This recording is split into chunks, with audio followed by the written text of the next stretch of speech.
I'm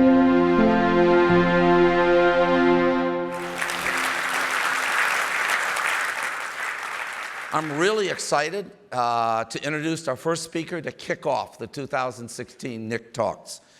Ken Dychtwald has, for more than 35 years, researched, written, spoken, and most of all, advocated with enormous passion and clarity for how we should think about and understand the coming age wave. Age Wave, in fact, is the name of the company that he founded and of which he's the CEO. Ken has written 16 books with 2 new ones coming out. One of them is called The Longevity Economy. Tomorrow's biggest opportunity is hiding in plain sight. Ken's a psychologist, a gerontologist, and a documentary filmmaker. But I think most important for his being on this stage, Ken has a unique ability to help us visualize the future of aging and then make applications to what that might mean for each of you in this room. So please join me in welcoming our first NIC 2016 NIC Talk speaker, Ken Dychtwald. Thank you. Great. So, as was mentioned, I've had a bit of an odd career. When I was 23, I became fascinated by aging and older people. And over the last 43 years, I have attempted to dive deeper and deeper and deeper into trying to figure out what happens when more and more of us live longer lives, and what happens when this quirky baby boom generation grows older.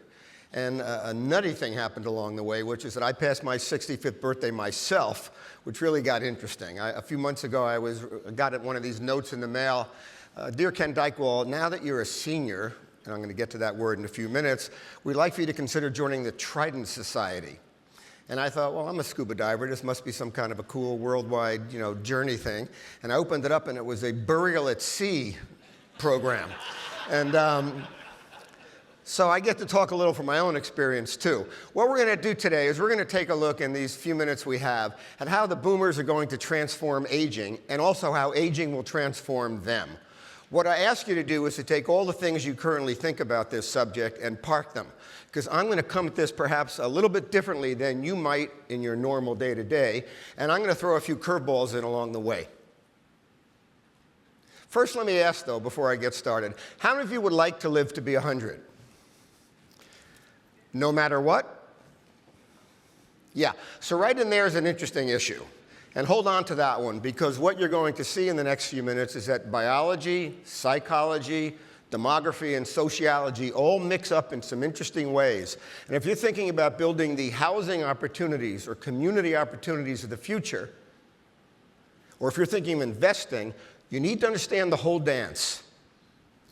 First, let's build on the facts. We know that during the Depression, the birth rate hit an all-time low in the 1930s in America. And then during the war, it dropped even further. And then the boys came home, and 92% of all women who could have kids did. And they averaged just under 4 kids each. And this massive baby boom was formed. Now, if you take a look with me at this chart, you see the 1950s. And this is a demographic portrait of each of the age segments and how they either grew or shrank during that decade. And what we see is that people often think that the future is about technology, or future is about economics. What I'd have you consider is that the future is about demography as well, and it's about us. So during that decade would have been a great time to have been in the kid-focused business. But look what happened in the 1960s, and the 1970s, and the 1980s. The 1990s would have been a great time to have been president of the United States. And I've had this discussion with President Clinton, first President Clinton. Because the number of 18 to 34-year-old Americans shrank by 9 million people during that decade. So you could have taken credit for all the low unemployment rates. Boomers were entering in their peak tax-paying years, so you could have taken credit for the huge tax surplus. And the elder generation, having been born during the Depression, were very small, so you could lavish enormous entitlements on them without breaking the bank. All right, but that decade is long over. Here's the decade we're just coming out of. And now I'm going to ask you to take a deep breath, especially those of you who are investors. And I'm going to show you how America is reconfiguring between 2010 and 2030.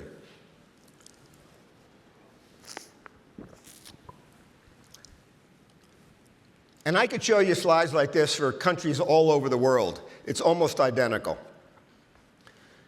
There is no market force more predictable than the age wave. Your industry is going to have the wind in its sails.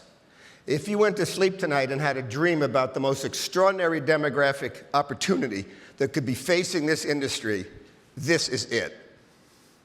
However, future behavior is not as easy to predict as demography. Who are the boomers going to be when they get older? Because if you get that wrong, you're out. In fact, I think there's two major ways that many of you will fail. First of all, if you say, we are expert on older adults, there's just going to be twice as many of them, you'll fail. Or other people say, I'm tuned into boomers, I understand the boomer mindset, we're just going to picture them with wrinkles. You'll fail. You will win if you can imagine this generation, understand what's in their hearts and souls and minds and bodies, and then project them into a stage of life that itself is morphing as they migrate into it. I'm going to show you how I might do that. I'm going to take a look at 4 ways here today and just hit them gently. First, there's been a lot of talk lately about income inequality, the idea that some people have it, other people don't.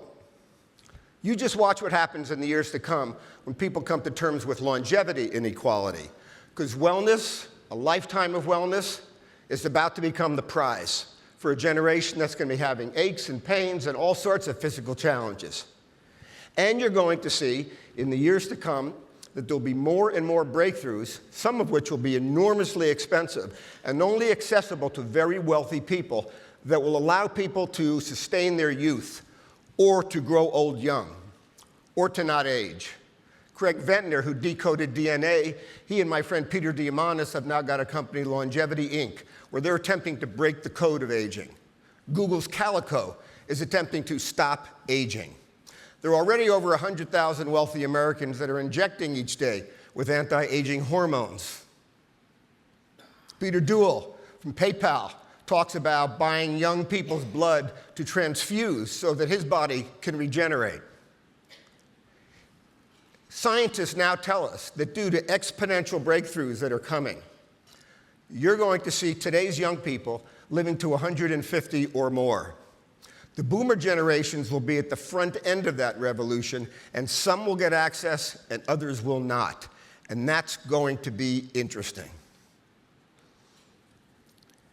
Second, retirement, if you look it up in Webster's Unabridged Dictionary, it says to disappear, not making that up, to go away, to withdraw.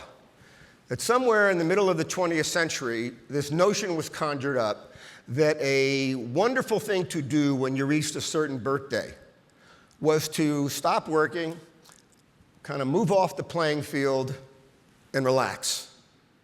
Now, I think that halting work or taking a break from work or relaxing more is probably a great thing. But today we've got about 70 million retirees. And last year, the average retiree watched 49 hours of television a week. And so one of the questions that boomers are asking as they watch their moms and dads and big brothers and sisters is, that seems pretty boring. You know, I don't know if I want to be isolated. I don't know if I want to live in a retirement village. I don't know if I want to be completely disconnected from young people. I don't know if I want to stop working permanently. And by the way, you should know that the highest rate of entrepreneurial success in the last 20 years in America has been people over the age of 50. And 77% of boomers say they want to work in retirement, but not full time. And more than half of them want to try something different that they've never done before.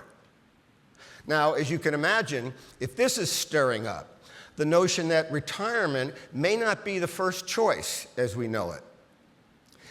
Add to that the fact that about a third of the boomers are doing pretty well financially.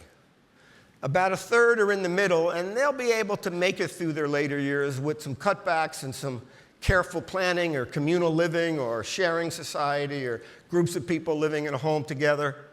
But about a third of the boomers have got less than $1,000 net savings. They're going to struggle in their retirement. they won't be able to afford to retire.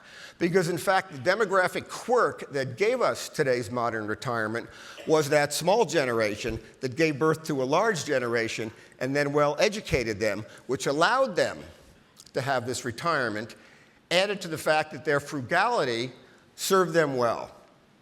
Boomers are a different cut of the cloth. If we can come back to my slides for a second. Now here I'm going to really upset a few of you, and I apologize. I don't think the word seniors is going to make it. And I know that a lot of your companies have got the word senior in your brand. Every study that's ever been done in the last 10 years of boomers says that they don't ever want to be seniors. They might like to be elders, they might like to be older adults, they might be long-lived people. Airbnb is now launching a thing focused on what they call modern elders. The name is questionable, but seniors is not going to make it. So if you're building your communities and your marketing and your intelligence based on the 20th century notion that people really want to stop work, separate from society, not do much of anything other than relax and socialize, and be called seniors, you're going to fail. I don't want you to fail. Take a look at this for a second. Historically, we've lived what I'll call a linear life plan. Life was short. Biologic clocks were ticking away. You learned, you worked and raised your family, you had some leisure, then you passed away. I have some pictures. You learned and it was believed that you would learn one time.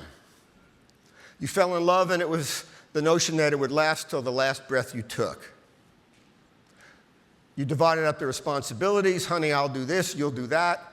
The kids were supposed to turn out perfect, and then right before you died, you took a cruise, and that was the package. But here's a mental exercise. If I had the gift of longevity to give out, I don't.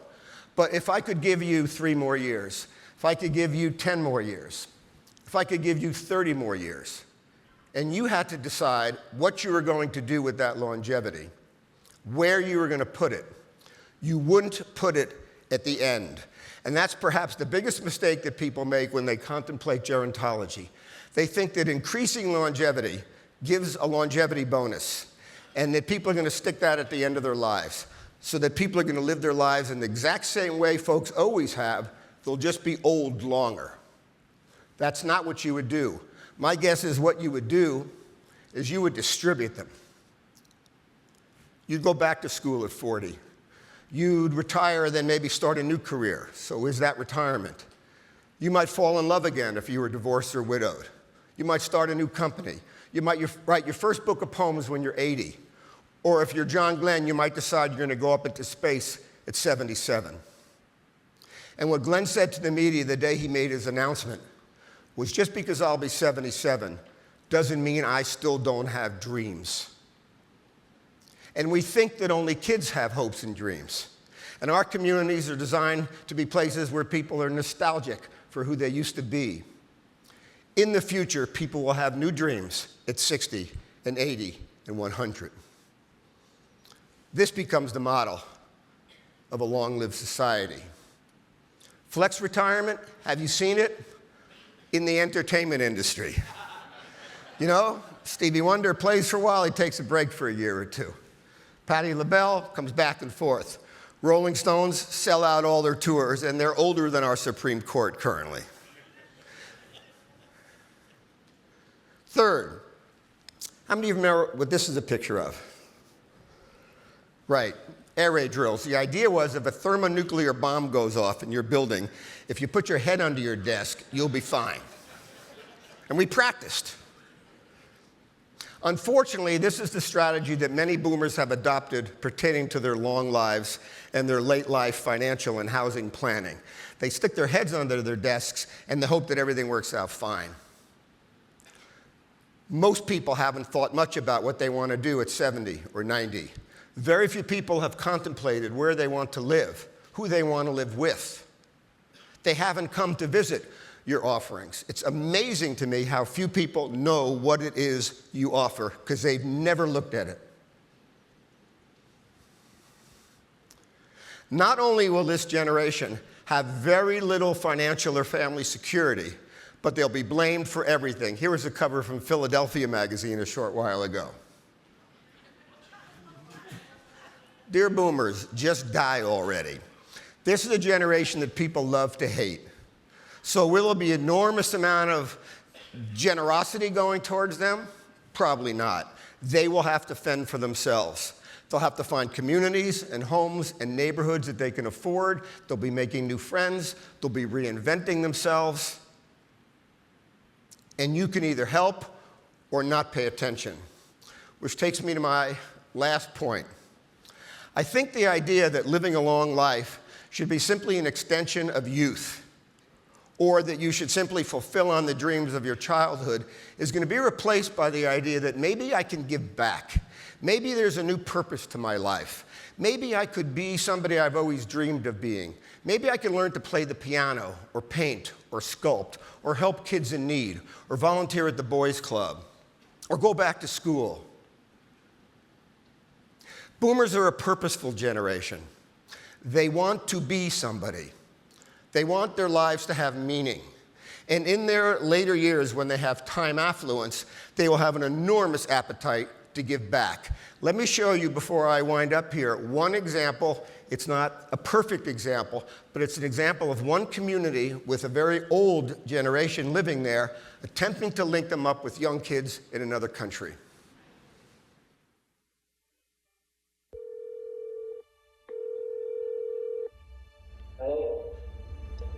Hello, hello. Melissa. Hi, Dick. Can you hear me? Yes, I can. Can you hear me? How are you today? I'm good. How are you? It's the first time that I'm talking with someone from another country. I'm very excited to be doing this. I look like I'm only 25, but I'm 88. I'm living with my old brother. He has 23 years. Do you know, instead of saying he has 23 years, you could say he is 23 years old. I tried to go to Lollapalooza that we have next week, I think, in Brazil, but my mom didn't let me.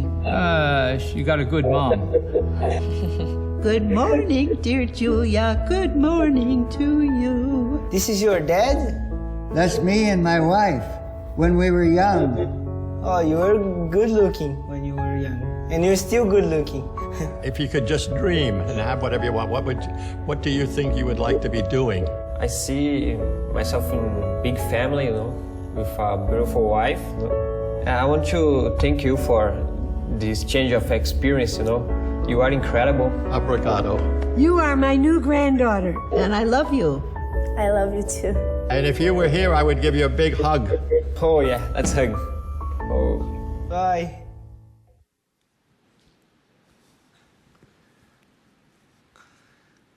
There's an age wave coming, which is the most extraordinary demographic disruption in history, and it benefits you.